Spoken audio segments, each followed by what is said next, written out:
What's up, YouTube? Winterguard here. So we're going to get into something that I'm sure people are going to run into, especially for a lot of the newer players like myself that have spent maybe some time in POE or other ARPGs, and POE 2 is just a vastly new experience. But it's something that you'll run across in most ARPGs. You'll get to a point where maybe you're stuck and having a hard time progressing and you want to back up a little bit and farm for XP or farm for loot to try and gear your character up. And these are the zones that I think in each act that will potentially help you do that. And we're going to go ahead and dive into each act. I'm picking one zone out of each that hopefully you can back up or get to potentially farm to move forward. So let's get into it.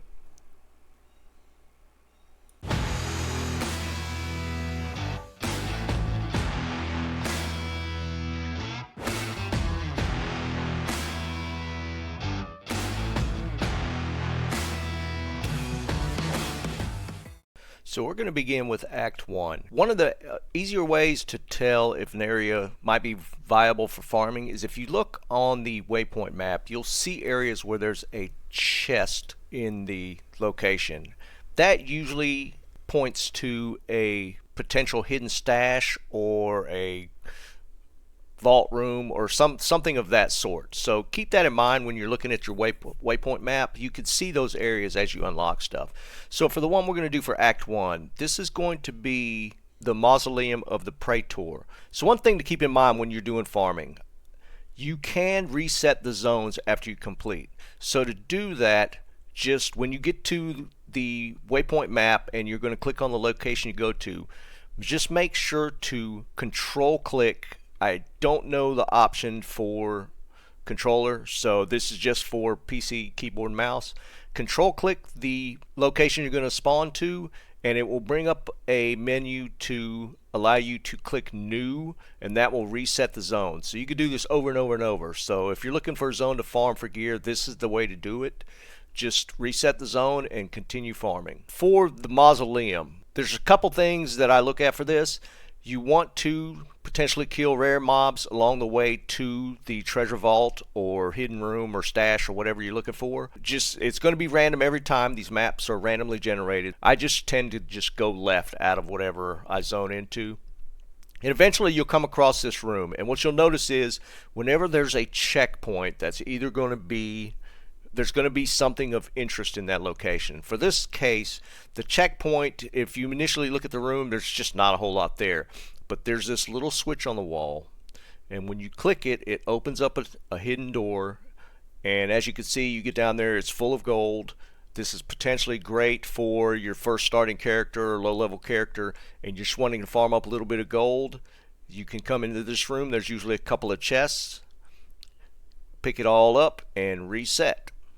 Okay, for Act 2, we're going to be looking at the Lost City, and again, use the control click to reset instances if you need to. But as you can see here, there's two treasure chests on the waypoint map. So again, one of them things you want to look out for. So in this zone, and for those familiar with this, keep this in mind. This is where the adorned beetles will swarm you from all sides. They have made it so that when you evade now, you can push them back. It's not as bad getting trapped with these, but you can still get trapped. So keep that in mind when you're working through this zone. It's fairly large, but there's three things that I tend to try and clear and then reset. There's a small treasure chest zone where it's usually just two chests, but it'll be marked by checkpoints, so keep that in mind. Again, checkpoints usually tell you that there's something going on. And then there's a rare beetle boss that's always here, and he's pretty straightforward and simple to kill, so I would definitely look for him as part of your farm because he does drop a pretty good bit of stuff. And also with this zone, I do get the occasional exalted and the regal orbs here, as well as just tons of the smaller crafting orbs. It's just an overall great zone to farm, lots of mobs. XP farm, if you're of level for this, is great as well. And I go for those two, and the last thing I look for is the Golden Vault, which is just another location on the map, again marked by a checkpoint. and it's just a giant gold treasure chest. And once you hit that and clear those three things, I usually just reset at that point and just go back in. Again, ton of loot here. Just be mindful of the beetles because they do swarm from all sides. So get the AoE ready and farm it up till you're ready to move on to the Act boss. Okay, the last zone we're going to talk about is in Act 3, and this one's going to be maybe potentially controversial. It's a pretty tough zone, but again, if you're trying to farm up stuff to complete the Act, this is probably one of the better ones. So the zone is called Utsal, and you can't get to it until you unlock the gateway, so it's pretty far into the campaign in Act 3, but once you open up the gateway, it's the very first zone that you get into. I run this specifically for one thing. There's a hidden room somewhere on the map, and I just traverse the streets block by block until I hit the checkpoint and I find it. This does not spawn 100% of the time. There are times where I have not found the room, but I'd say that is less than 10%. There are also numerous rare bosses along the way that you can fight for the loot drops. And it's a great leveling zone to try and complete out Act 3. If you can find it, I normally just push for the hidden room and reset and run it again. I think it's well worth it, so keep that in mind as you're running it.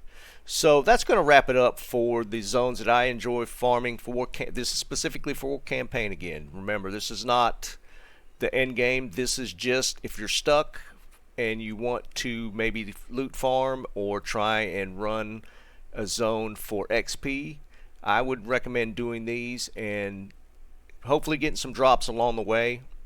For Act 2 and Act 3 specifically, I do get a decent amount of Regal and Exalted Orbs, so again, those are definitely worth farming just for that.